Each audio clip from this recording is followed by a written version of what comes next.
Hello and welcome back to the Will I Vike It podcast. I'm your host, Craig Brooks, and today my guest is Jason Buck. I was going to say award-winning storyteller, I think is the best title, isn't it? Well, it's actually I haven't ever actually won any awards. I've won prizes for storytelling, and I think Prizes, okay. I, when I said I used to describe myself as a prize-winning storyteller, and then a friend of mine said that sounded like a prize-winning marrow at a country fair. It's self-award-winning, and if anybody ever asks, you can explain. So there you go. So that's it. So I'm a prize-winning storyteller. You're a prize-winning. What was the prize? Should we? Um, there's a few. There was one at a the theatre of sadness and comedy, where I won best bard. There were lots of different acts doing lots of different things of comedy stuff, and I won best bard for that, for doing some storytelling. Yeah. I also won a small prize for one of my handmade books, which is where a lot of my stories, well, especially in the beginning, used to start. And I also came second, so I like to say I won silver at the Grand Annual Lying Contest of 2016, which was in London. So those are my prizes, and I've got little things for them, a little sort of little silver chest and a little Yeah. string of amber beads and bits and bobs like that. I kind of expected you to respond, well, I got best turnip in the local village. This is it. This is why, yeah, prize-winning storyteller. Yeah. Oh, look at the size of it. Ah, You didn't say what prize, just a prize. precisely. Yeah. That's it. Yeah. Yeah. So I guess we should probably go back to your origin story, I guess. So Yeah. where do you start with becoming a storyteller? Like, have you always been a storyteller? Well, I think it's either a very short or a longer answer. The short answer is I've been a professional storyteller, as in people have been paying to watch me perform since 2015. So that's 8 years now. Yeah. And I think lots of different storytellers, professional storytellers, and amateur storytellers come from lots of different ways. But I didn't come up through the usual kind of way, I think, of to sort of doing the clubs and doing a bit and waiting for, I think, sort of hoping that someone would sort of pick me up, and raise me to the august level of fame that all storytellers enjoy. No one's heard of storytellers. We don't get famous. It's not anymore. It's a shame. But I actually used to. I come from quite an arty family, and both my parents they're both educators, but they were also sort of performers, singers, and amateur actors. And they both used to do sort of readings of Charles Dickens and stuff in costume. My dad was a Charles Dickens scholar. So I've kind of got that as a background, and some of this arty sort of stuff you can see that made by my dear old late dad behind me. This lovely macrame, this nice tree god over here, and big sort of battle banner thing that you can't quite see over there. But I think it actually started with role-playing games when I was about 13, playing Dungeons and Dragons. And I've always really liked being the DM, the games master, the dungeon master, the one who Yeah. creates the scenario and then kind of creates that for other people. And for me, it's always been less about the rules and more about it being like a collaborative, immersive experience. So I was always storytelling then. It was a two-way experience, and I still Yeah. do that gaming, and that's how I run my games. But that's how I got to telling stories, I think. That kind of answered my next question as well, because I was going to ask where your interest in stories came from originally. Yeah, So mainly from the D&D aspect. I think D&D, and I think I was just one of those kids who Yeah. loved fantasy stuff. I like science fiction, but it was always the fantasy stuff. And then I think as you kind of grow up, fantasy stuff is very accessible to everyone, especially when you're younger. It's all sword, sorcery, and magic and monsters. And then as you Yeah. kind of grow older, you then start to look into the older myths and then have a bit more patience with them, because I think some of the older, more traditional myths, whether they be British, and well, by British I mean sort of Celtic, Saxon, even Norse, or more sort of modern folk tales, or folk tales and stories from around the world. Quite a lot of the recorded versions and the written down versions are quite dull, because they've been Mm. translated by academics, and so it's a very literal academic translation. So it's captured the wording as it Yeah. written, but that doesn't necessarily make it a good story. So I think, yeah, started with a fantasy, Yeah. kind of moved into kind of more the broader, and I think the kind of like traditional stories. And that's still very much a lot of the stories I do, is that mix of traditional stuff, whether it be Saxon, Viking, Celtic, Norse, or whether it be kind of new stories. And my new original stories are anything from I actually did a story from the point of view of a mammoth a while back because it was a part archaeology and part storytelling show I was doing, up to Yeah. modern things happening in the goth nightclubs of Camden Town. So there's a good mix there. So yeah, people don't tend to know what a storyteller is. So I've said to people, like, I'm speaking to Jason Buck, he's a storyteller. And they go, well, so do you write books? I'm like, no, Yeah, no, he tells stories. yeah. So I guess how did you discover that that was something that you could earn a living from? Um, I think you're right in that, especially in England, not necessarily the rest of the UK, but in England, people don't really know Yeah. what storytellers are. And when I tell people that, they're either completely confused, and yeah, am I an author, or do I sit in the corner of the library on a small stool with a colourful patched coat, reading the Gruffalo to tiny children? Um, and it's difficult sometimes to explain what a storyteller is. But you see when you kind of go, oh, I get it. I get it. You tell stories in the same way that a Mm, stand-up comedian, especially people who tell anecdotes, there's obviously mm, very comedy focused, but it's that same thing of standing up and you're talking to an audience, you're talking to individuals. But your stories could be stories of adventure or sadness or romance or horror, any sort of genre. But it's that live telling. Um, how did I realise that I could make a living from it? It's mm. difficult to make a living from storytelling because it is a bit. It's not very well known, and again, it's probably very similar to being a comedian. You sort of go around, you try to get gigs, you try to get bookings. But I've also produced my own shows as well, whether those be in live venues or whether they be online. Mm. Whilst the lockdown of 2020 was an awful thing to happen, and there was great tragedy happening.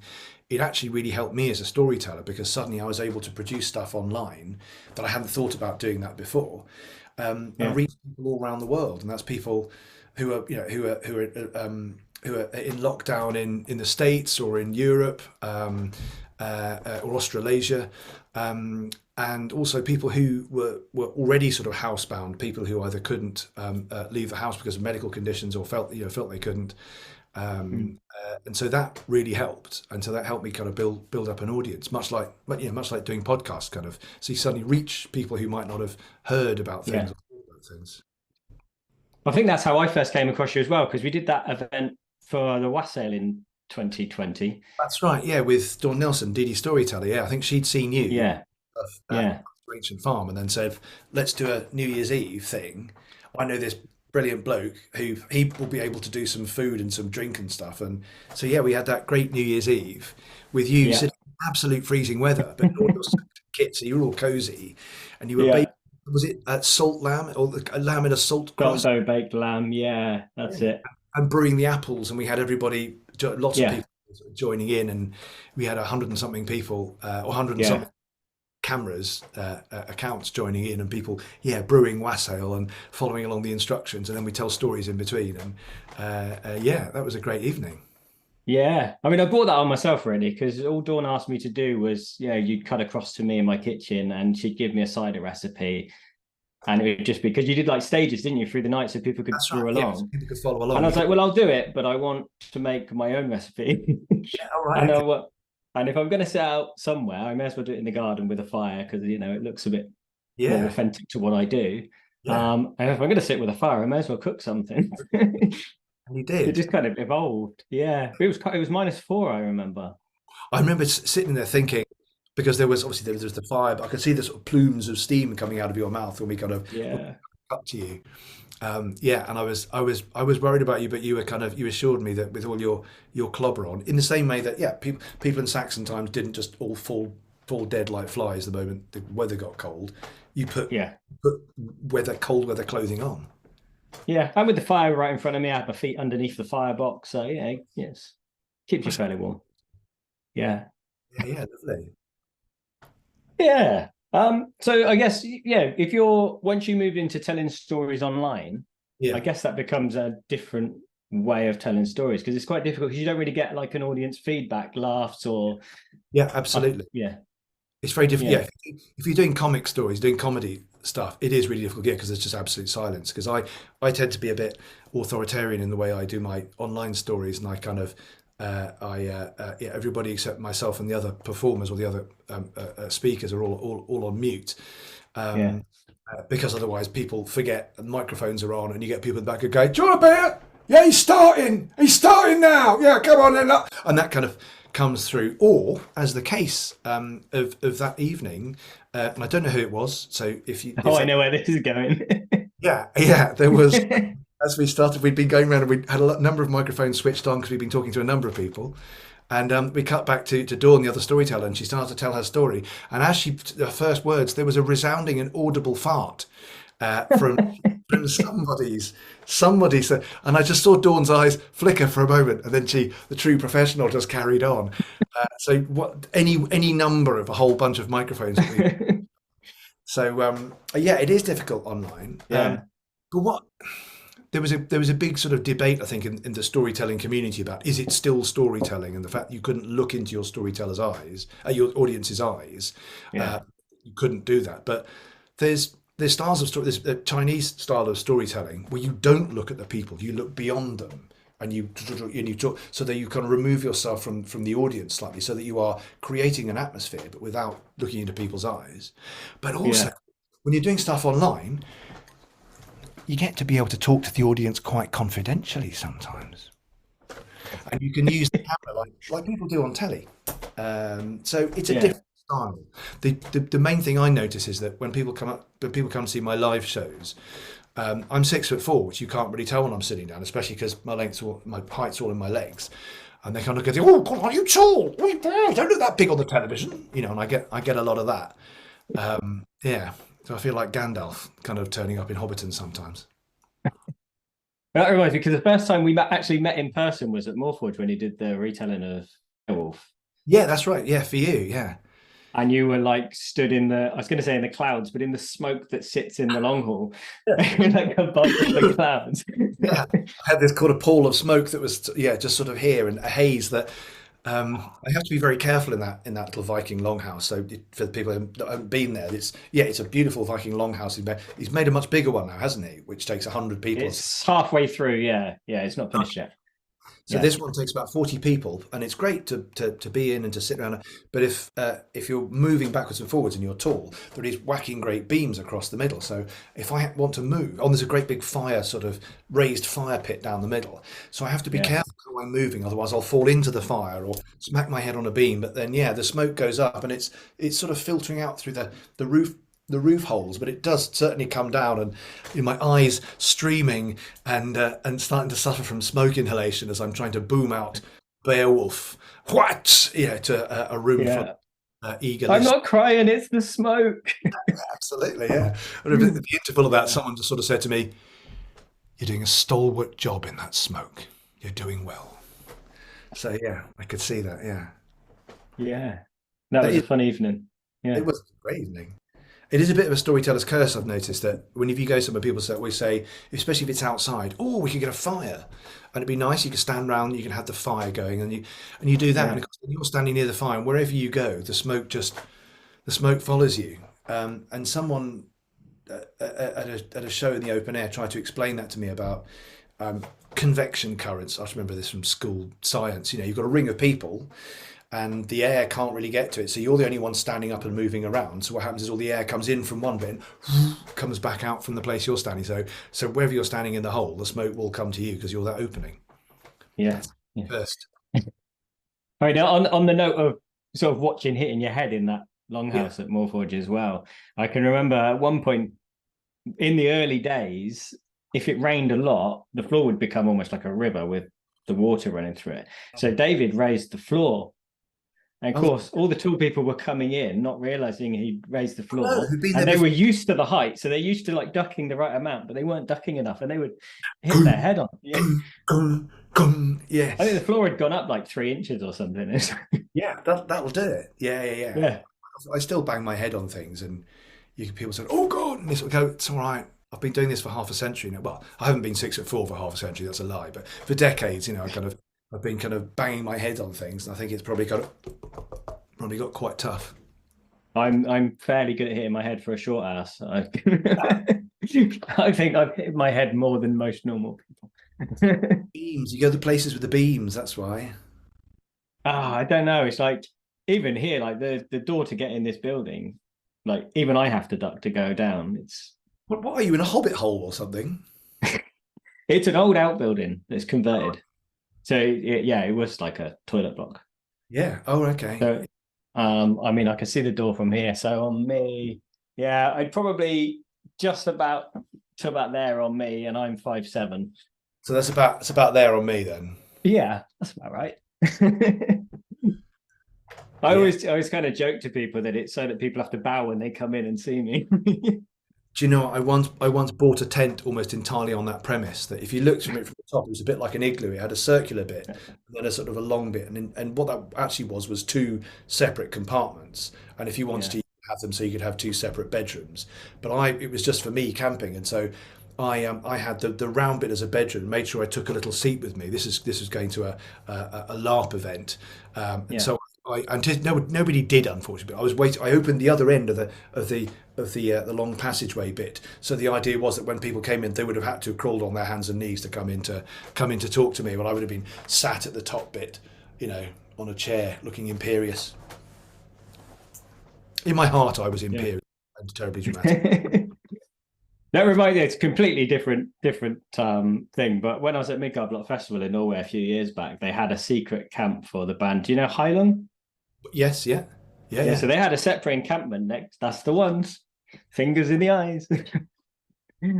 Yeah, and they had a separate camp, and they made a secret entrance, and I was camped next to the secret entrance, and it was really funny to watch because you had an A-frame Viking tent, and Yeah. suddenly like 50 people would come out of Just this like tent. that's Like and those that end armies. made sense. Oh, how brilliant! I almost Yeah, got to introduce them at I think it was Jorvik or Jorvik Fringe. There were I went and did some storytelling up there.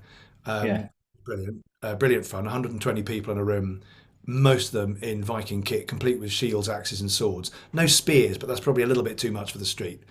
Um, um, and um, and halfway through the show, there was a very dramatic bit, and there was no bar there, so people had all these Norsemen and Norsemen, shield maidens and Vikings had turned up with little carrier bags full of cans of beer and things, and sat down. yeah. And this very quiet point, this very dramatic point, and I was building up the drama, and I was talking, and suddenly there was this of a ring pull, and you could feel all. No.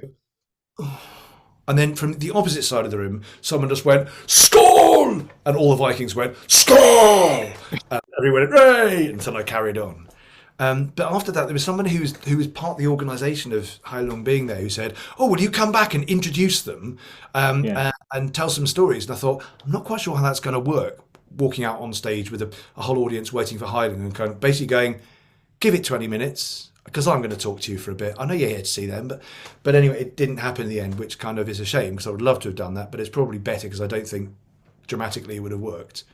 I would have been the warm up act they didn't want. The audience you didn't want." could you could join their warriors, can't you? They do like open auditions sometimes. Oh, really? Oh, what? So they're kind of Yeah. crowd of people at the back. So yeah, when they have like everyone on stage with the shields and they're doing the spears and Yeah, yeah. you can send in audition tape. You could there is an audition tape on YouTube somewhere where you can see what people have sent in, Oh, wow. I didn't know and that. Yeah. you can yeah I, every now and again. I did at that festival. You just reminded me. After I'd done the show and everybody all left, and I'd tidied up, done the rather dull things of putting chairs away and making sure everything was okay before I left. My partner Kimbers she said, "I always wanted to go to the bar called Valhalla here. Could we go to that?" I said, "Yeah, Mm. absolutely. Let's go for a drink now." And we found our way there, and as we got there, I could see through the window of the bar that there was most of my audience was filling most of the pub in there. And so as I walked in, somebody who had to be facing the door and who was 3 sheets to the wind on Mead pointed and went, "Skald!" Which, as you know, is the Viking word, the Norse word for Yeah. bard or storyteller. And at that, everybody turned round and went, "Skald!" And so I got a standing ovation. So I can truly say that as a storyteller or as a skald, I got a standing ovation as I entered Valhalla. It's a tiny bar. That it's a nice bar, but there's never any room to move, is there? No, absolutely, it was tiny. I squeezed in. We sat Yeah, down, had a couple of meads, and then yeah, toddled off, and then found a much bigger but very empty and dull bar, and regretted it. But there we go. That was yeah, I was there to do a show, yeah, so yeah. I was going to say that wasn't to downplay your Welcome into Valhalla. But it was a small bar. A small bar though, wasn't it? Well, I'll find a bigger one next time. Yeah.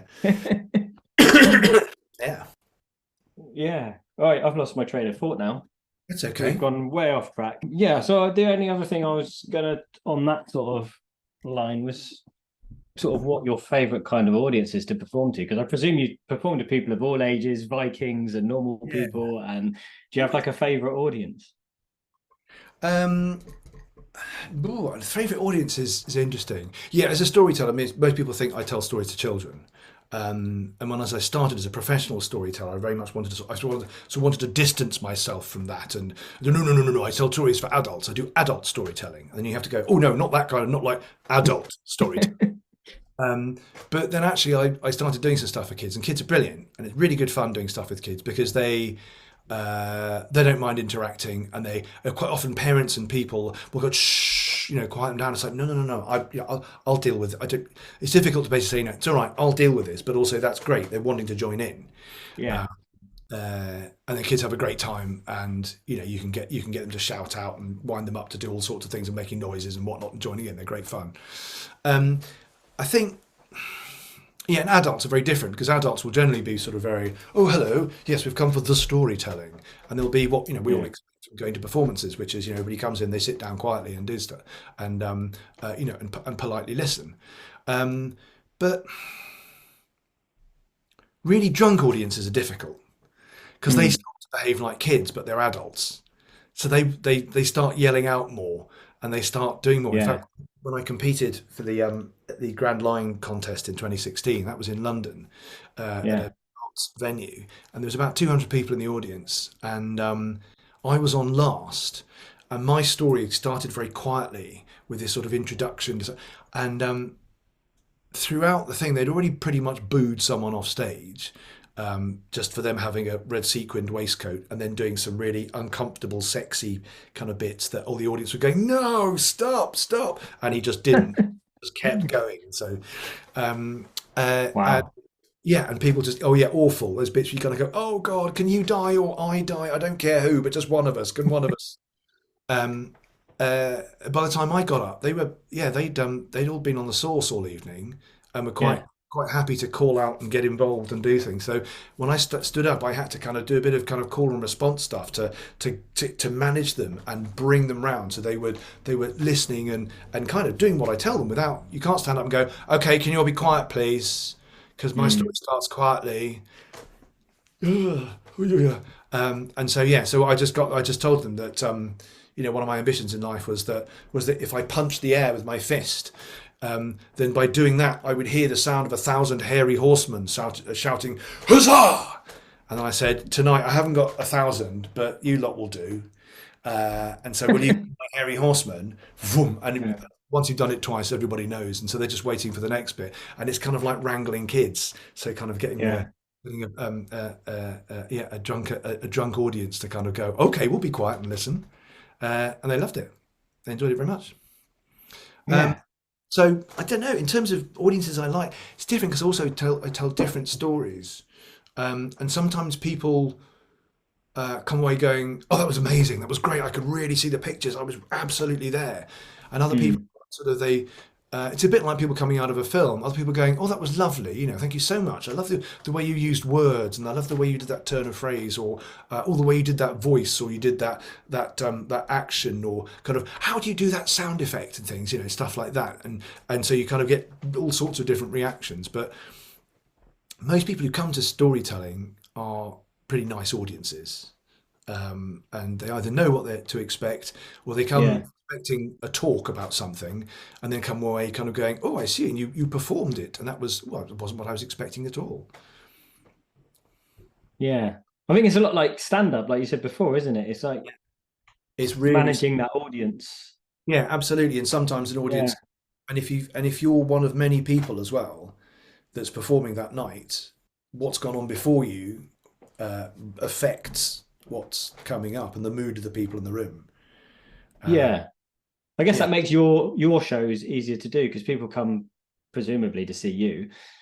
Whereas if you're at like an event where there's several storytellers, yeah, absolutely. yeah, When I'm doing my yeah, own stuff, then quite often that's the case. yeah, because I didn't come Yeah. up with the traditional storytelling route. So actually, a lot of the established storytelling community um, Mm. weren't really aware of me or hadn't seen my stuff because I wasn't going to. They didn't know me, so they didn't invite me to festivals.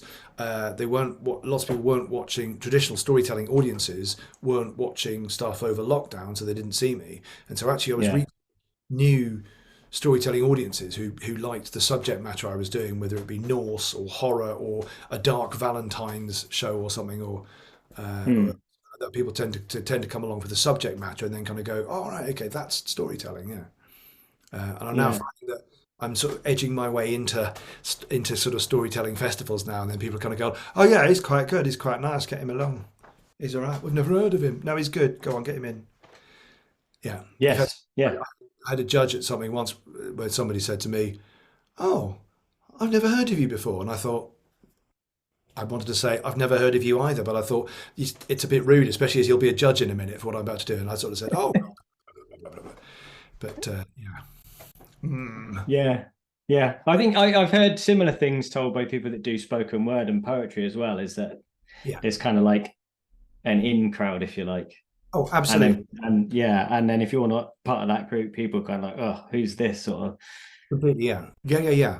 That's but it works both ways. So the good side is that those people who are the in crowd and the people who organise those in crowd events are the people who mm, actually keep things going. But the problem is you have to mm, get into the in crowd to then kind of to be able to access that. So it's a kind of if you take away the in crowd people, um, yeah, that whole kind of thing of enthusiasts and volunteers organising stuff and groups of mates and groups of practitioners working together to organise stuff. If you take that away, then suddenly you've got you're back to sort of just people trying to get funding or not being able to organise stuff. yeah. I'm I just was going deli- to mention, sorry, go on. I'm just enjoying this delicious cup of acorn coffee at the moment. Mm. You sent me that a while Yeah, back. I've now had a good it reason was a today while back. to Yeah, to, to drink it. It's lovely, and I gave it to my son and heir to try as well, who doesn't yeah, really like caffeine drinks. He doesn't really like coffee that much, and it yeah. was like, it tastes surprisingly like coffee. Yeah. Yes, acorn coffee. I'm running out of the stuff because we haven't got any acorns on our tree this year. They've Oh, all got that. I don't remember the name of it, but you know when you get wasps that go inside the acorns and they kind of like look. okay. Yeah, Yeah, okay. yeah, They come round. Yeah. Cool. yeah, I went on a walk the other day. There were some girt whoppers where I was walking. They were as thick as yeah, my thumb. They were. They were like plums yeah. from the trees. They were. Maybe they were plums on reflection. I don't know. No, they weren't. They were definitely acorns. Yeah, are.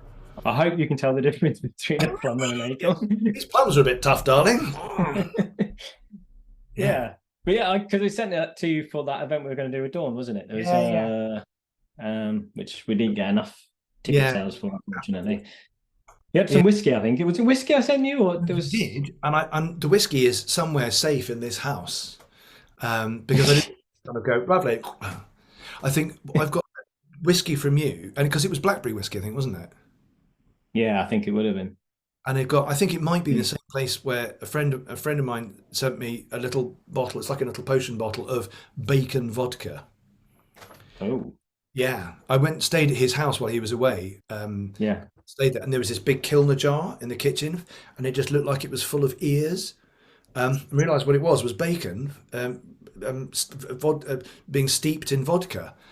Um, it's quite a challenging drink on its own because nothing else. The salt content is quite high, but I imagine if Yeah, you mix it and make things like what do the Canadians call a Bloody Mary, a Caesar. yeah. So yeah, tomato juice, Mm, bacon, vodka, a little bit of greenery, and but the Canadians use. Have you heard of clamato juice? no. Oh, so tomato juice, right? As we all know, yeah. Okay. Tomato juice. Yeah. But clamato juice, I don't know how you get to this, but it's tomato juice with clam juice in it. So I know, Okay. and so And then you put some bacon vodka in that. yeah, quite. Oh, if you see this, if you Oh, look up pictures of Caesars, Canadian Caesar drinks, they have things like whole kind of king prawns and stuff, and slices of pizzas, and it becomes a ridiculous kind of yeah. things on top. I mean, essentially, it's a Bloody Mary. It's clamato juice and vodka. Yeah. and Tabasco, and a few little sort of bits and pieces. But yeah, they become absurd. And I went to Canada once and I was introduced to these, which is lovely. It's a very good breakfast drink if you've had shall we say, a tiring night before. Yeah. The next morning, a Caesar, because you get a little bit of munchy thing on it as well. You see, so little edible. I still can't get over the bacon vodka. I've never heard of that. Yeah, That's yeah, insane. no. But at least he did explain why he appeared to have a jar of ears in his kitchen. I think I'd prefer if he did have a jar of ears in his Oh, kitchen. right. Ear vodka. I don't fancy the ear Yeah. vodka, no. Yeah, I But did try there is, salty. Yeah. I don't know where it's like Alaska or something. There's a bar and they have like a toe, Oh, yeah. I've and heard you of have to it. drink it, and the toe has to touch your lips, Yeah. and you're not supposed to drink it. And then I guess they top it up, Yeah. because it went missing, didn't it? Like last year, I think. Oh, right. Okay. Didn't know about this Or bit. like I think someone had like, Oh, no. Someone had necked the toe. I think so. Yeah, I believe they got it back. Sounds It quite was one of grim. those weird news stories from last year. Like this toe had gone missing, and then like They I got think it someone back. returned. Surely no one had ingested it. Otherwise, I imagine the retrieval there has got to come one way or the other, and either of those probably is Yeah, not not ideal, shall we say? yes. It's not in the spirit of that drink, is it? No. Hey, so what you did there. Yeah, yeah. Well, it's Halloween, or this is gonna come out around Halloween, isn't it? So this Yes. is the Halloween special. So I guess we should steer our conversation a bit spooky. You've already got bacon vodka or ear vodka, which Yeah. would look good in the window for all the trick-or-treaters with the kids coming around. God, yeah, absolutely. It was weird. Yeah, it's just, it Yeah. was unexpected. I realised it was probably bacon, but I couldn't quite work out why he had a kill in the I jar. still don't know why you would. Yeah. Yeah. Yeah, but yeah. Cooked or raw bacon? Do you know? I don't know. And then if you didn't cook it, would you then eat the bacon that's been soaked in vodka? You could do. You want to cook it carefully, though, wouldn't you? Flambe. Yeah. I don't know. I kind of want to try it now, but yeah, don't. I can make inquiries for you if find out the. I think I can work out the recipe. It's not a problem. Yeah. So, what are the ingredients for bacon vodka? What could they? I I mean, is it still sweet? Because a lot of these concoctions people put sugar in as well. Is it just? No, I think I certainly detected no sugar in it. I haven't. I must admit. I think I received it and tried it pretty soon after receiving it, and that was Christmas before last. Yeah. So we're heading on And you're for still here. heading for 2 years. 2 years on, yeah. Well, at some point it'll be one of those ones where you suddenly go, oh, I know what we need for this drink or this cocktail. And I have absolutely no fear of it going off between now and then. You'll be better off with my blackberry whiskey. Honest. Yeah, Stick with the blackberry whiskey. I feel I can now drink it, but it's one of those things of like I'm not just going to neck it for no good reason at a moment's notice. But now I feel I can. Although I can't, it's October because I'm doing sober-tober, so I'm all. Are you? for Oh, October, yeah. I know. yeah. Well, it's a busy month for me, Halloween. Yeah. A lot of the stories that I tell tend to be dark. And in fact, You're one step ahead of me. Oh, okay, go on. Have you got a question, or shall I carry on? No, you can carry on. I was just going to say that a lot of your stories tend to be more dark, macabre type stuff. Yeah. And yeah, I was going to steer it that way, but you can carry on. I kind of, yeah. I'm just, Yeah. I'm getting the. There's another storyteller called Janet Goring who goes by the name of Bluebird Storyteller, and she does a lot of work with kids and with guides and stuff in kind of things like care homes and things where she'll go and do stuff and sort of memory storytelling and bits and pieces. But her stuff is not dark at all. Quite the opposite. And so there was a time where we would hand things backwards and forwards to each other. Of just had this inquiry for a 6-year-olds party.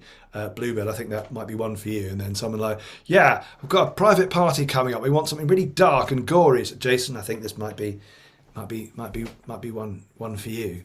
So yeah, I've always had a sort of love of gothic and the dark, and I think also looking back at old stories.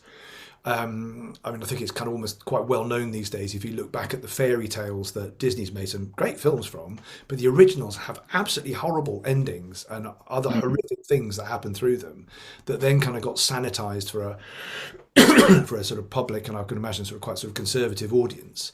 They're Um, sanitized, but then they always kill the mum at the beginning or the parents at the beginning. yeah, yeah, absolutely. Yeah, well, that's just tragedy, though, isn't it? That's not horror. So if you I guess, yeah. look at Sleeping Beauty, what is the age range for your podcast, by the way, just so I can describe things in a way that it's a family. So I assume it's a family. It's a family I audience. I would assume so. I think it's probably more adult. Sorry if you're listening and you're a small child, but I'm Well, not. I don't know the age range to be honest, but I would imagine it's more adult. I will be careful with my language anyway, just because. So Sleeping Beauty, she doesn't get woken up with true love's kiss. She wakes up in childbirth because Right, Prince Charming has visited her, and she's become pregnant in her sleep, shall we say? But then when she wakes it's a up, miracle. and she's having a baby, but it's okay because they love each other, and then they get married. But he keeps her a secret from his parents because his mother is an ogress. Yeah, Uh, so and so she's an ogre, and she's likely to eat children. So he keeps going back to visit Beauty, or now the princess, as she almost is, until eventually he comes clean, and she comes back to the house with him, back to the castle with him, and he becomes king, and so she becomes queen, and and his mother becomes the kind of the what is the king mother, the queen mother, king, yeah, queen mother. What the expression is. He has to go off to battle, and he says, "Do you know what? Just so that my mother doesn't eat our children, her grandchildren, we'll hide you in the forest." Queen finds out, the old queen finds out, goes and visits them, and orders somebody to cook them and eat the children. Who can't do it? He can't bring himself to kill them, so slaughters a deer and serves that up and pretends it is. But when she finds out, before the prince is back, or the now king is back, she gets them, and she's about to put the children and Beauty into a pot full of toads and poisonous snakes. When the Prince Charming turns up and goes, "What are you doing, Mum?" This isn't how I tell stories, by the way. This is just the summary of the story. This is kind of, yeah. This is rather than the sure. immersive, creative, dreamlike experience that storytelling can be. Um, and he turns up, and she's so horrified that she topples into the cauldron full of snakes and toads, and is basically killed and eaten by the snakes and toads there. So that he and his children. So that's Sleeping Beauty. Yeah, Um, Snow White's stepmom ends up being invited to the wedding after Prince Charming has taken her corpse and taken it home, and she only wakes up because she dropped the coffin drops off the back of a cart, and he decides he's so in love with his corpse and then kisses it, and then so she wakes up. Oh yeah, he all right. he takes her from the dwarf, thinking she's a beautiful corpse. She wakes up, decides Prince is great, marries him, invites the wicked stepmother along, who asked for her to be killed. Where at their wedding reception, she is forced to dance herself to death in red hot iron shoes. So Wow. those are the fairy tales. So Yeah, there's a whole load of other traditional older stories which are much more gruesome and mm, cover much more kind of grotesque sort of things. But those are great, and kids love them yeah, as well. And you can deal with some of the more adult issues in sensitive ways or euphemistically. It yeah, could just go straight over kids' heads. But yeah, adults like them as well. But yeah, it's a bit of a surprise the kind of the horror or the darkness of those. But I think that's where I tend to kind of that's where I hang out, and those are the kind of stories that I tell. yeah.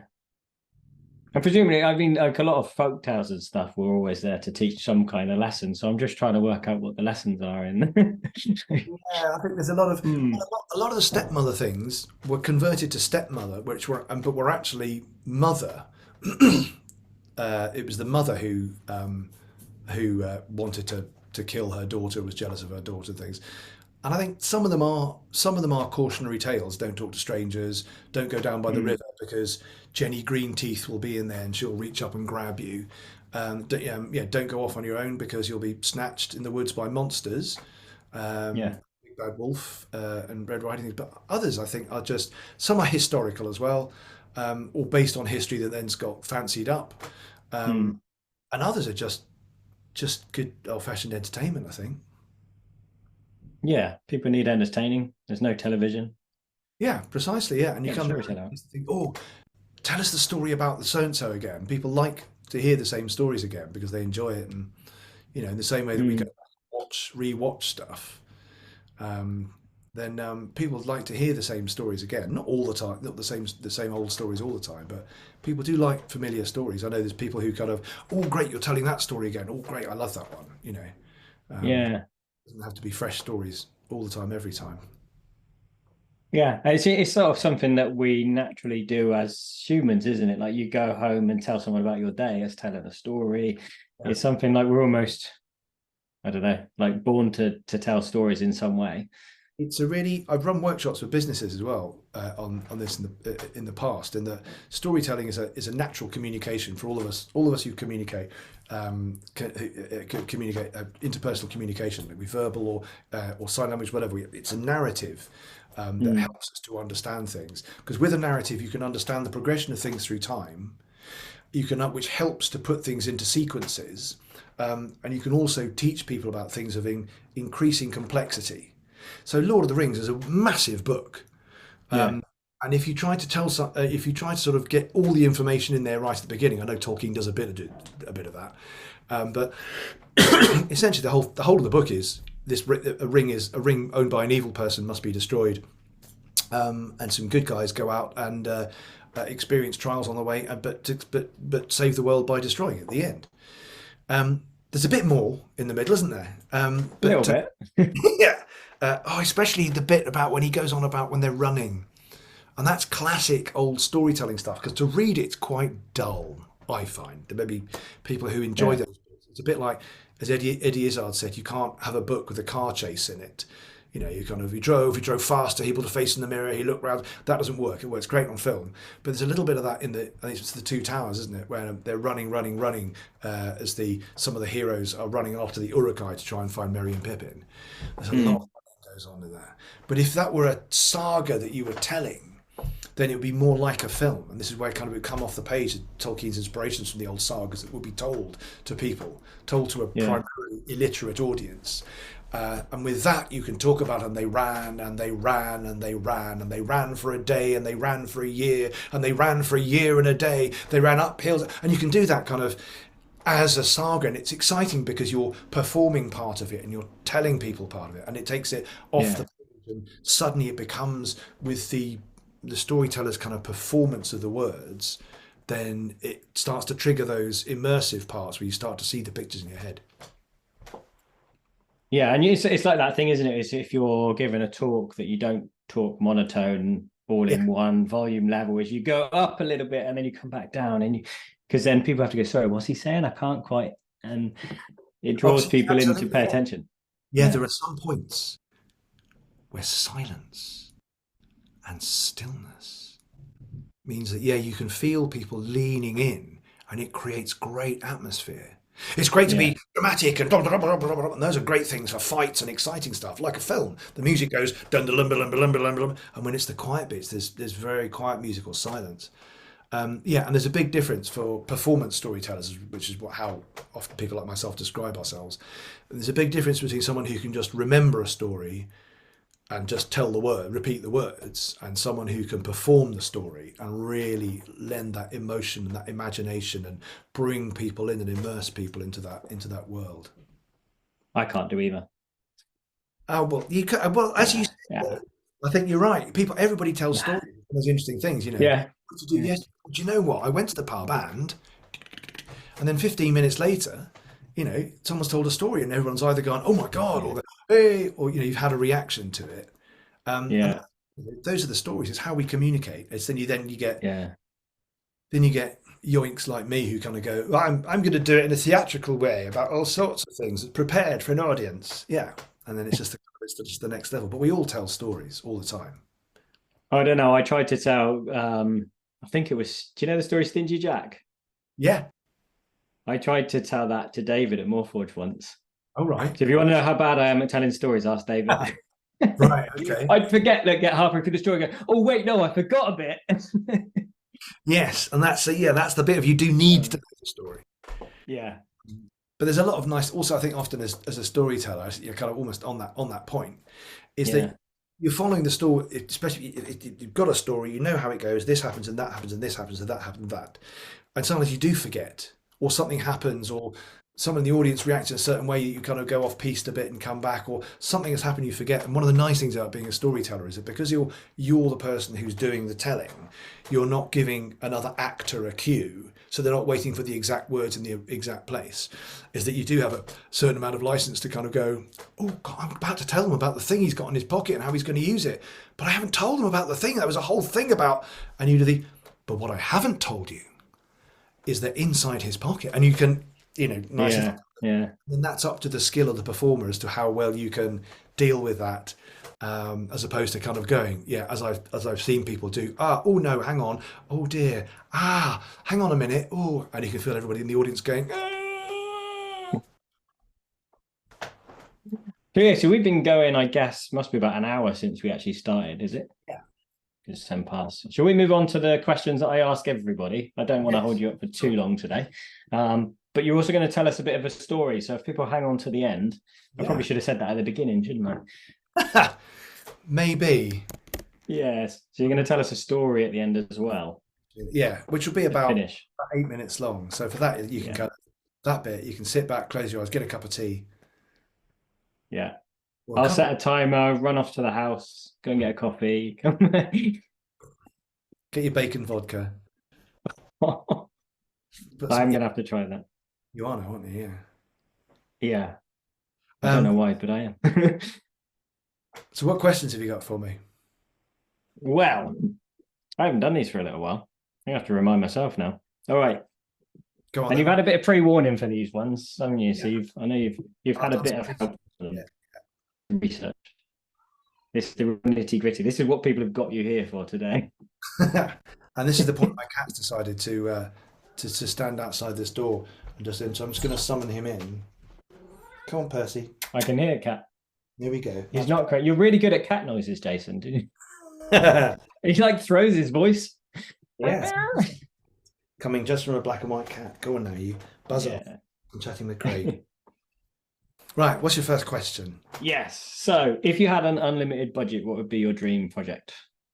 So I was thinking about this, and I was thinking that I'd love to do a day or weekend or week-long storytelling retreat in some fabulous setting, like a castle or historic buildings, or and something that where people could come along and tell stories and do workshops and have fabulous food, like from someone like your good self, with all the kind of rather than just being here's some lovely stuffed olives and Waitrose, that we could have some nice bits and pieces. A while back, I did inquire at the Hellfire Caves, which are in West Wickham, which chalk caves built into a hill, well, excavated from a hill. It was actually I forgot what his name is now, Lord Fiddlywee, who lived there. There was a job shortage back in the, I think, 17th century, and Lord Fiddlywee just decided to build a road and hired loads of the local fellas to dig out the chalk caves and to make a road, and so therefore he could give them gainful employment. But what he left behind were these caves that then, the Prince Regent and everybody else used to go along and have suspicious parties of suspicious nature in there and get up to all doings. But it's enormously expensive. But it's great because there's a room there, which is a sort of, I think it's called something like the feast room or the banquet room. There's a sort of circular room with alcoves where they used to have exotic dancers and people sort of doing things and stuff. But you need quite a bit of a budget to hire that because they keep getting hired out by film studios and whatnots and things. Oh, yeah. There's back in 1974, whatever, you couldn't move for Cybermen in there or something. I can't remember, but so something like that, something really good, really epic, something that really put the money in and allow people to really enjoy the surroundings. Because stories, I've told stories, in village halls and in schools and on playing fields and all sorts of places that are very kind of prosaic, but going into a place that has a bit of mystery and a bit of character, like more forged there, or the kind of Iron Age buildings in Butser Farm and things. It's great, and people really are set up for kind of losing themselves into the stories. So that's what I do. I bring everybody there, have a great time, and someone like you would come along and give them bacon vodka and goat ribs and all sorts of Wings, did you say? Goat ribs, actually, but goat wings, Oh, yeah. I want to see that. wow. What is that? More wings they've got, and you have to look. Yeah, I wasn't aware of that. Yeah, you just got to look. You just got to know where to look on them. Yeah, I think there's some kind of like new cookbook there, isn't there? Like a Halloween themed eat like yeah. don't know, eat nice. Cold Yeah, and it's all goat wings and bacon. goat wings and bacon vodka. There you go, Craig. Yeah. There's your next book. You're welcome. It happened when it started. I'll put a credit in the back for you. Yeah. Oh, all right. So next question is: do you think you could survive on a Viking Age diet?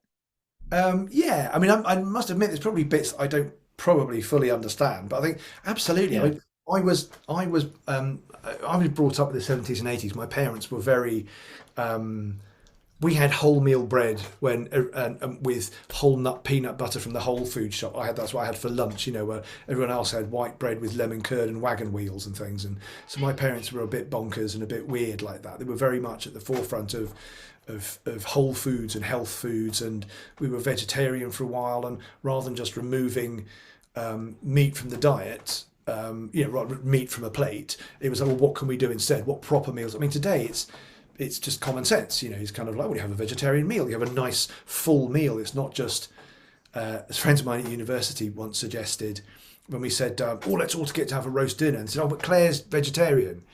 And I said, oh, maybe we could do like some nut loaf, or maybe we could do some stuffed peppers or something or that. And they all just looked blankly at me and just went, she just won't have the meat.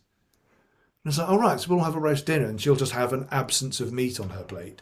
And it's like, surely we could put something else in there that's nice, a protein that's in there that tastes nice. So yeah, I was brought up on lumpy, gritty, delicious, hot, lumpy, gritty bread that my dad had just made by hand, and sort of, lentils and pulses and lovage put in everything, lovage from the garden put in anything, which I yeah. hate, the bitter herb. And it's like, just stop it, mum, stop, it's ruining the peanut butter.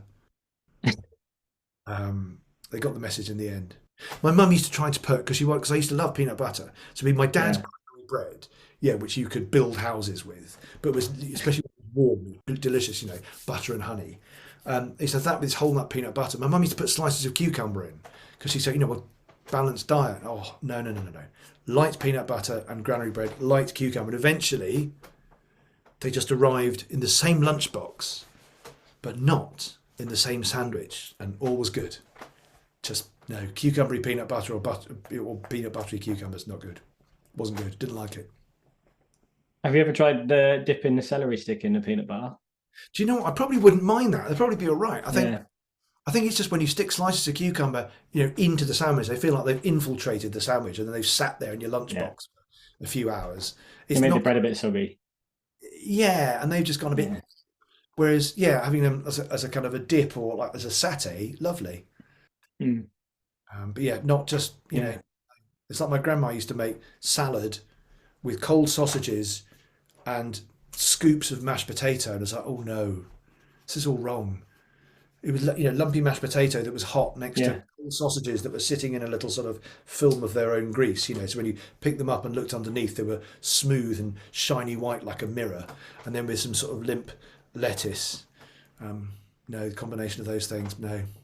But individually, yeah. Yeah. So is there any food you'd miss on a Viking Age diet? Oh, do you know? I thought about this, and I think probably Chinese takeaway. Good Um, answer.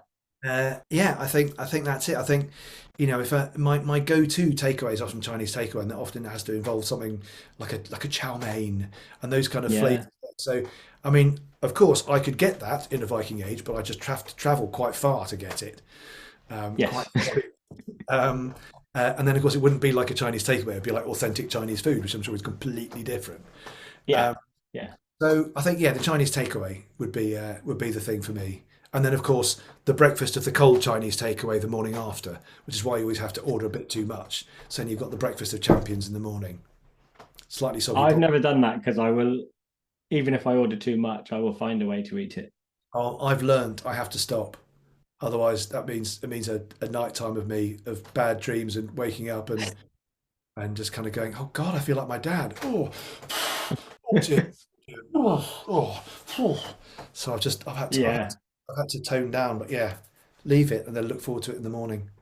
It's a I'm treat. surprised you didn't say you'd miss peanut butter and cucumber sandwiches. Wouldn't miss the combination of those two at all. No, I did eat a lot of peanut butter as a child. Ate a lot of peanut butter and drank a lot of apple juice. Yeah, There you go. healthy. Oh, ridiculously so. Yeah, So, actually, yeah. my parents are no longer with us, so they'll never find out. But there was a guy I used to go to school with who didn't like his sandwiches. He didn't like his lemon curd sandwiches. So I used to have the peanut butter and granary sandwiches that my parents had lovingly made for me, and then I'd have his white bread and lemon curd sandwiches on the way home. Or at least you ate the ones you're supposed to as well. You could have chucked yours away every day. No, I like those. Yeah, no, I just put in official complaints about the contents until it changed. So what did he have if you ate his sandwiches? Not a lot. I don't It know. sounds like you're bullying him, Jason. Oh no, he just hated. There was some, I think there was some there was some day when he said, "Oh, I don't like these," or I said, "Oh, lemon curd, that's he made some," and he sort of went, "You can have them if you want." Um, and so I used to have those as well. He was very small. I remember that. And I Yeah. remember And you were very tall. That's why I'm wondering about this whole bullying. Are yeah, you no, sure he offered them to you? as an adult, I think I might have been enabling his or not kind of enabling his his natural growth. This is all going to go out now. This is it. They're going to be knocking on my door. I'm not even going to say the guy's name anymore in case he comes around. Kind of come from lemon curd sandwiches or the reason. Yeah. No, What's no. compensation? Those were gifts to be given, as the Fae would say. All right. The next question is, what's the weirdest thing in your kitchen? I've been looking forward to asking you this because I reckon you're going to have a really good answer. Oh, okay. Well, there's bacon vodka, which you've already heard about. Yeah, There's a that's big pretty bag. weird. Yeah. There's a big Yeah, bag of dried pig's blood, yeah. which that came from my partner Kimber's seeing your blood soup recipe. Um, Oh, yeah, pig blood soup. and Yeah, she keeps threatening to make the blood bread, which I tasted when you were at Dudar when I saw you there the other day. Um, yeah. so there's that, and it's quite a big bag of pig's blood as well, and it's there. And the trouble is, I've tried adding it to things like soups and things, but I realise it does clump quite a lot and clot quite a lot. Yeah. And so I like the flavour. It tastes like black pudding, of course, because that's what black pudding's made out of. Pig's clots. Doesn't sound as Mm, nice when you say it like that.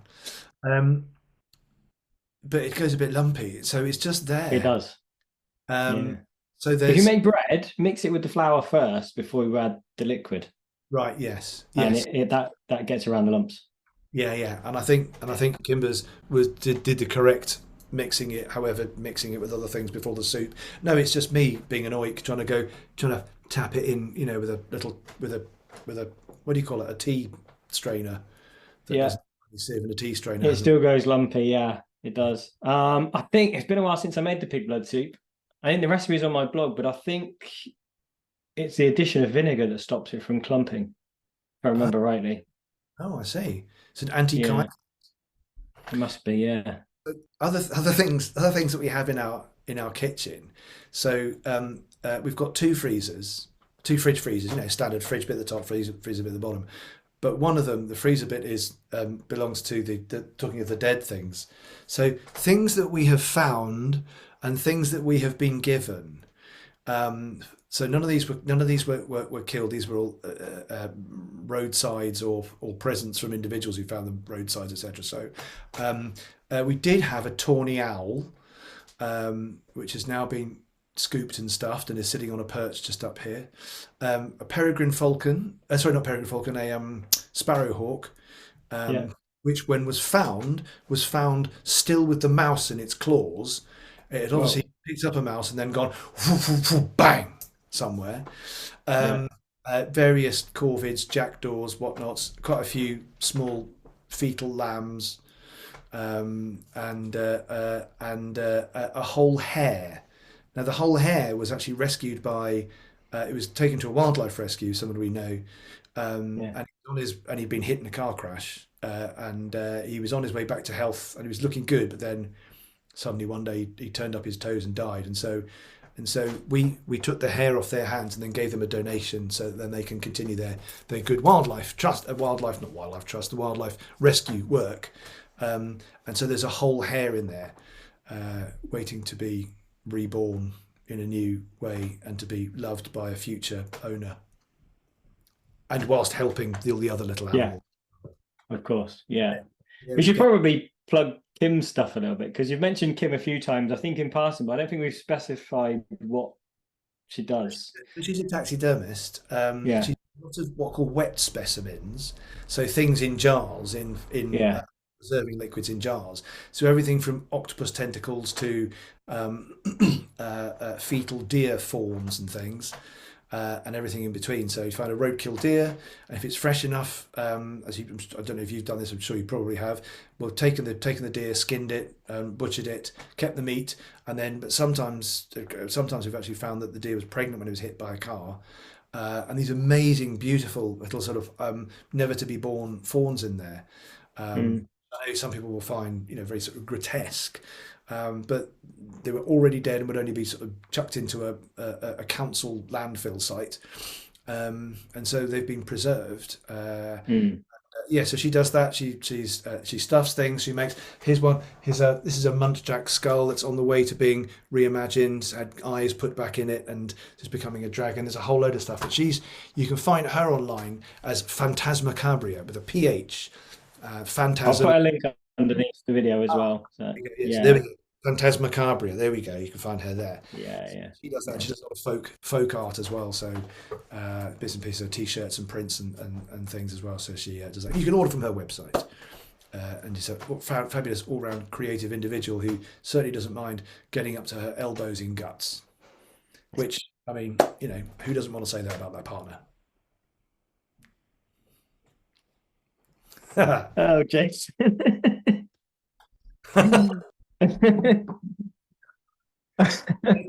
Contributed my love of macabre and dark stories. I don't know, or maybe contributed to us getting together. Who knows? Somewhere along, little bit from column A and a little bit from column B, maybe. Yeah. Yeah. All right, we'll move on.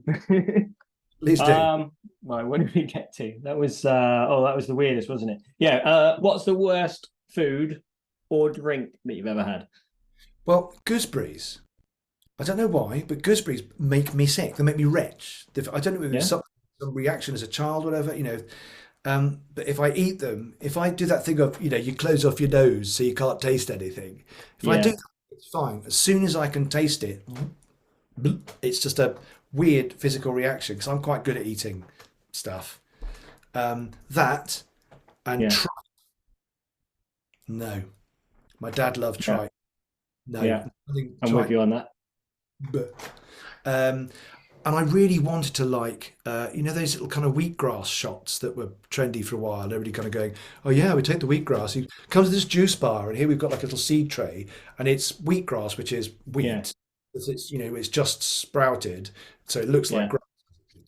It's a grain, and you cut them off. There we go, and little shots of really powerful green. I thought, oh, that looks groovy. I'll have some of that. And oh god, no! It was like It was like if you could imagine the color green.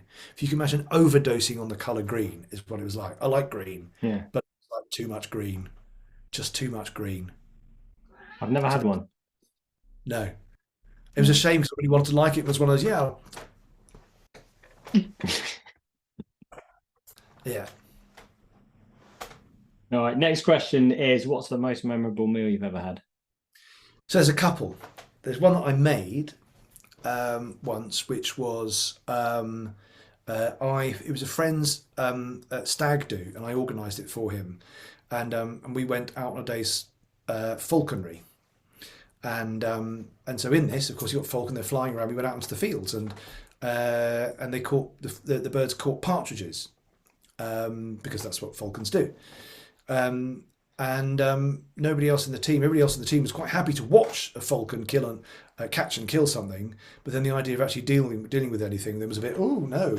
So I took a brace of partridges, and I took them home and cooked them with parsnips that I'd grown, served them in a berry jus made from berries that I'd gathered in the forest. I just got some elderberries and some blackberries and made a little bit of a sauce with it, and served it with a nettle wine. And so everything on there had either been caught, grown, or foraged. So I was quite pleased with that. Nice. But last year, the family, we all went to Mm. Iceland, and it was the first time I'd ever eaten horse. And it was the most succulent and flavorful red meat I've ever had. Mm. Horse steak, and there those horses are, that's what people do, and that's what people have done for the last 1,000 years in Iceland. Mm. A lot of countries don't eat horses, some do, but it was fabulous. So yeah, so somewhere between those two and a few other bits and pieces. Funnily I, enough, because of the way I record stuff, it's going to go out after this. But there is an episode where we cook and eat horse in Denmark. okay. But because it's part of a series I recorded back in the summer, they're slowly coming out, and yours is coming out for Halloween, so it's going to come out. I think it'll be the episode after this one. Oh, right. Okay. Yeah, we're cooking throughout the episode, but we end up getting hungry and just eat it and then finish the podcast at the end. So you don't see us actually eat it, but it was very nice. It was a raw horse broth, so it cooked in like cheese. Oh, wow. They did a separate one for Emma because of dairy allergy. We had like honey and mustard with it. It was, yeah, Oh, yeah. very nice. Yeah, this was just a steak, and it was the most Yeah, succulent steak I've ever had. yeah. Yeah, and it's what I Mm. imagine what beef should taste like. So bad news. After all this recording, Yeah. you've died, Oh. and your family and friends are preparing your grave goods. What Oh, food and drink are you taking to Valhalla? so I did some research on this. I thought I would ask other people what they said, and say Yeah. I'm gonna read some of the responses, because some of these. So this is my phone, not a small Bible. Um, and I've got a few responses. So this is some uh, from some of my audience members, and there's quite a long list. I'll just pick up mead. Someone said mead. It's got to be mead. It's the poet's brew. It's those of you who know your Norse mythology. Kvasir, who makes the mead of poetry. Um, Mushrooms and wine. There you go. I love taking pictures of mushrooms. I do like a good Yeah. mushroom. Um, Someone said bacon because we all need the cure. See what they did there? That was very good. Yeah. Okay. Yeah. Someone has written, oh yeah, absinthe and a pickled egg, which I think is a good fun thing. A bottle of Talisker, you know why they've written. I don't. I don't. They've written it. There's a friend of mine who's written that, and I don't know why. Oh, nice. A steak for Cerberus, a cake for the ferryman, and chocolate to give your wife when you meet her again. Oh, plus Haribos. You can never go wrong with a pack of Haribos, says someone. So I that's. can't imagine Vikings in Valhalla with a packet of Haribo. Would you like a Haribo? What is Haribo? That's what some of the audience have said. Some of my Yeah. friends have said, "Oh, again, mead. Again, mead's a popular one here." Hmm. And also steak and chips with sauce, tomato, okay, and rum to drink. A large Hmm. mead horn, homegrown herb butter, and roadkill venison. There we go. Oh, and the deer horns as a grave marker. There we go. Okay. Um, Mead and a hog roast. Bell's whiskey. Ah, that again. This, and I understand that one. I shared a bottle of Bell's whiskey over an evening with someone around a fire. Pack of Scotch eggs. Okay. And mead again. And I also asked my partner Kim, and she said dirty mead.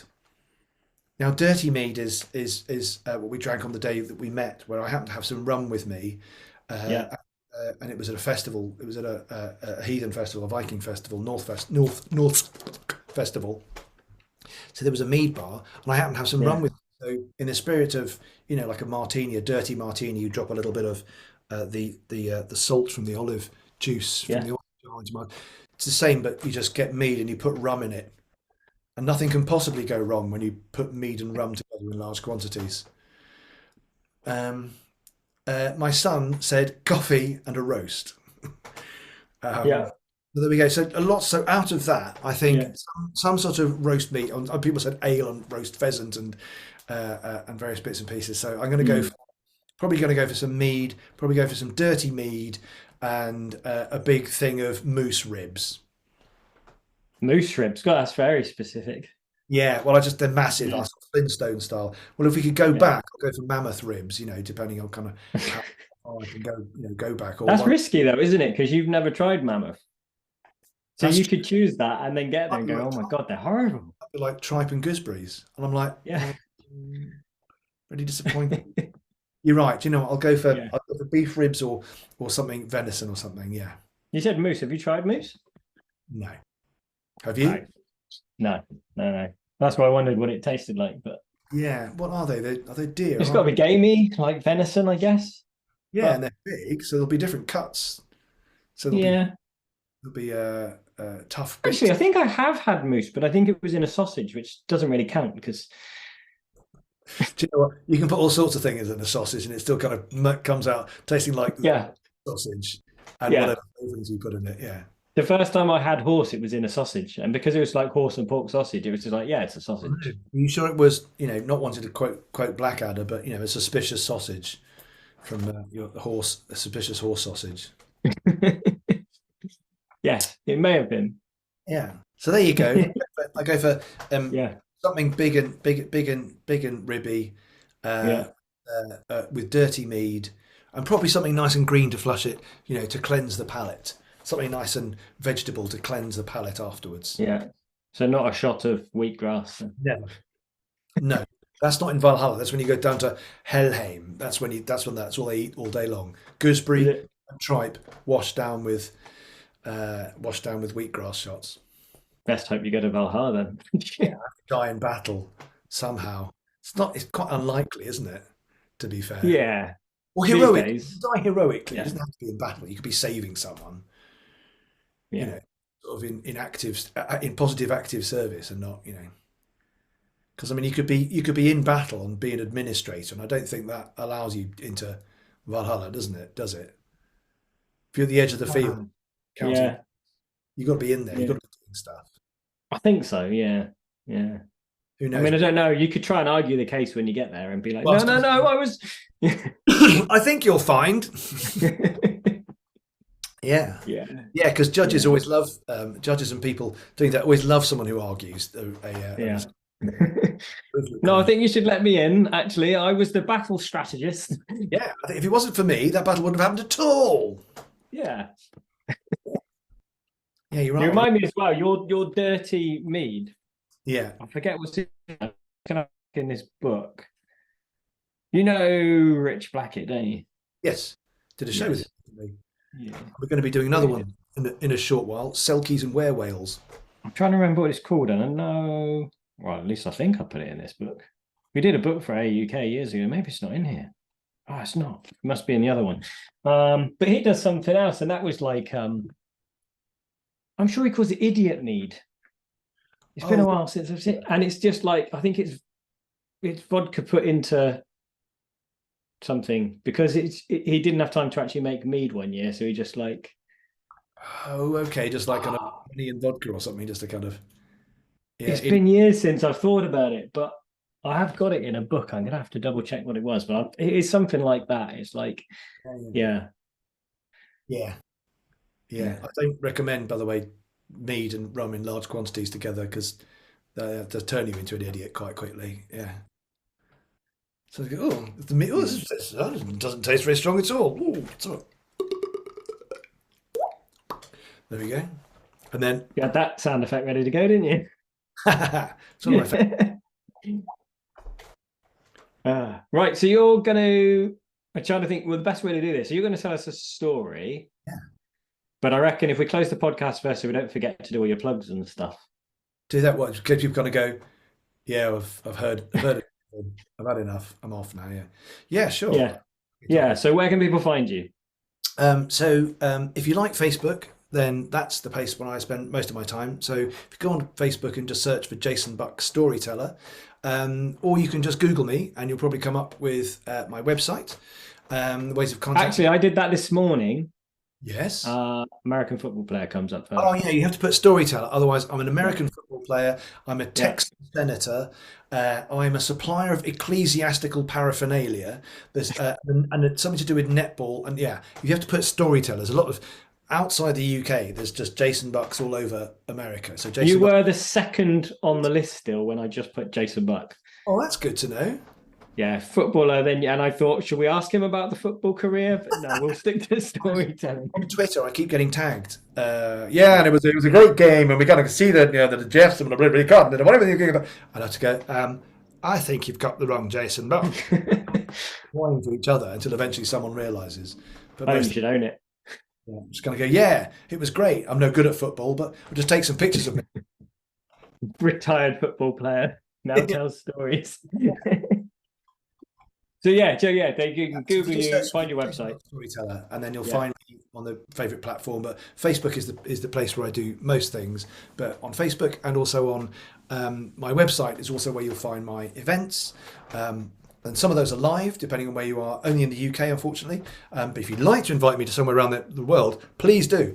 But my stuff around the UK, but I do also do lots of stuff online, which of course is global, and all the stuff that I arrange online you can watch live or watch later. So quite often people in time zones outside convenience will the show is recorded, and then it gets the link gets sent through to the ticket holders afterwards, and that's just a link for the ticket holders, not a public link. But it's coming up for Halloween as well. I will have, by the time you see this, I will have done a bunch of stuff. But on Halloween night itself, I will be doing Twisted Tales for Halloween with my sister. Last year, As in 2 nights' time. that's right. There we go. Boo, boo, boo, boo, boo. And Jason Buck, Storyteller. So you can watch live online or watch later. She's actually based in France, in the hilariously named town of Condom. That's in France. I used to have a really big bag for life that just said condom on it, and with pictures of, churches and bridges and things over rivers and stuff. But yeah. Yeah. Last year we did something live and did a whole sellout tour, which was great live. But this year she's still in France, so we're doing something online there. You can also find my books. And here's a little sample of some of my books, my lovely books here, which contain mostly original stories, and some of them are. I mean, anyone that's paying attention will notice there's one behind me. Look, There too. we I've go, got one of Stories of the yours. Vikings. Yeah. Yes, Story of the Viking, So you can which I believe you signed for me. may well have done. Surely. Look at that. I could raid your bank account. Yeah, it's my my moustache was larger back in those days. Yeah. Here we go. Yeah, so that's where you can find me. Look up Jason Buck Storyteller, and you'll find me, or an American football player. Your choice. You make that choice then, which way you want to go. Awesome. Right, so Jason's going to tell us a story to close the episode now. Yeah. So, in case you've been wondering what he's doing this whole time, he's a storyteller. And he's going to give you a little free demonstration of what he does. And I think the best thing for me right now is to mute my microphone and leave it in your hands. So otherwise the thing might cut between us if I cough or something. Yeah, you don't want that. So, You've got to go. You in the background going. He started. Bring me a beer. What? And yeah. Emma, where's the beer? Yeah, beer. More beer. Yeah, so I'll mute myself and I'll come back in and we'll say bye at the end. Okay. All right. As it's Halloween, as it's autumn, I'm going to tell you a Halloween or autumn story. Because far to the north and far to the east is a land where the summers are short and the winters are long and full of ice, and the forest covers all. And in that land, this time of year, the dead are welcomed at the hearth or home. Not the skeletons or the bodies that are the mortal carriage of the soul, but those spirits of the dear departed who have yet to move on, those who are held here for some special unfinished purpose, the souls of the dear departed who have remained. And on a certain time, on a certain day, around about this time of year, of an evening, a honeyed cake and a glass of strong spirits are left by the hearth for the dead who are welcomed in that home. Now, some people say this is a ritual, a way of dealing with grief, a way of finding solace in action. But there are others who say that if a honeyed cake and a glass of strong spirits are left by the hearth in the morning, That hearth has been swept, and the fire that has been laid there burns hotter and longer than any fire they could lay, and the cake and the drink are gone. But not so pleasant a hereafter for those who are lost. Those who travel deep into the forests and are lost in the forests, lost deep in the woods. No quiet tended grave, no being laid to rest with tears and sadness for those souls who are lost deep in that forest. Lost. Lost like the young woman who, on her wedding night, her house was attacked as she lay in her husband's arms, and he was killed, and she was left to fly into the forest, deep between the trees, and find herself lost and lost there. No honeyed cakes, no strong spirits, but just the unending pain of the lost love that the ghost feels for her dead husband.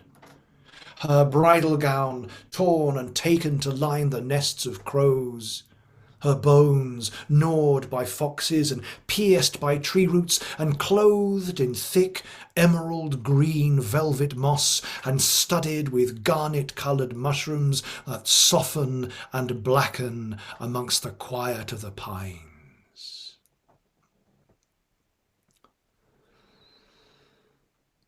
Sometime after this, another young woman was making her way to her betrothed. She was on her way to be married, and she was being escorted by her father and her 2 brothers when, deep in the forest and far from help, they were set upon by bandits and thieves. And whilst the men fought bravely to defend themselves and their sister, their daughter, she fled into the forest. And the deeper she ran into those trees, the more she could hear behind her the sounds of her pursuers baying like hunting hounds as they ran behind her, getting closer and closer on her heels. Further and further and deeper into the forest they both ran, deeper amongst those high, tall, pillared trunks of pines that grew closer and closer together as the sunlight grew dimmer and dimmer as hunter and hunted plunged deeper into the heart of the forest. At one point the young woman stumbled and fell down onto her face, landing in a soft, deep, pungent carpet of pine needles. What she didn't notice was that as she fell, her hand landed on top of a bone, a finger bone. A finger bone that still carried a ring, a woman's wedding ring.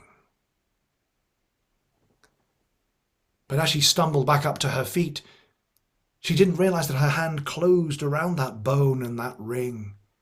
And as she scrambled up and began to hurtle pell-mell deeper into the forest again, running away from those men who were getting closer, this time as she ran, that bone and that ring in her hand, this time mist drifted off her and flowed out behind her in long white gossamer strands like the train of a silk white wedding dress.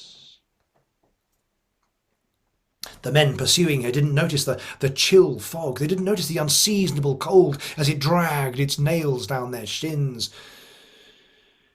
They were too hot and hungry in pursuit of their prey, who eventually, exhausted, fell down onto the floor. There, finding herself at the foot of a cliff in this forest, down she fell, down onto the leaves, down into that mist and that fog that had pooled everywhere on the ground, and it rolled back and rolled over her like the waves of the ocean and settled on top of her, concealing her. Well, the men slowed down, grinning and hungry for their prize, looking for her, waiting for her to emerge once more from the fog. But what did emerge from the fog, the figure that stood up from that mist, was not the woman they had been pursuing. This figure had a womanly shape, but mist and fog cascaded and rolled down her whole body, again very much like a silk wedding dress, clinging close to that feminine form. But that feminine form, if ever it had been beautiful in life, now was horrific and a host to long-brooded vengeance. The very forest itself. The roots, the twigs, the leaves, the things that crawl and chitter in the litter on the floor, all combined and bound to make a form, a rough sketch of hair and body and gnarled, knotted sinews. And as it stood there, this thing made from the forest, clothed and veiled as if ready for its wedding, in the silence that followed, there was a creak, like the sound of a branch in the autumn wind as roots and vines rolled over one another to allow her to open wide her moulded maw. And then that figure, that horror, screamed. And as she screamed, the horrors of the night poured from her mouth, and the air was filled with the howling of wolves and the fluttering of moths and the shrieking of bats, and black, red-eyed rats poured like sanguine from her mouth and down her front. And those men who hadn't already run screaming into the darkness of their forests to meet their own lonely fates stood still, fixed to the ground, not just by fear, but by reaching roots that stretched and grabbed and entwined and entangled them and held them to the ground. And as those roots and vines crept up and crawled and squeezed them, the creatures that lived in the holes in trees and in holes in the ground and burrows began to emerge and bite and tear at those men who screamed for their mothers as the roots and the vines squeezed them. And as each found they had reached their worst, then that figure, that awful figure, processed towards each of them in turn, like a bride processing down an aisle, and with each of them in turn she kissed them. A kiss that was filled with the sweetness of pine needles and leaf mould as soft forest earth poured into their mouths and filled their throats.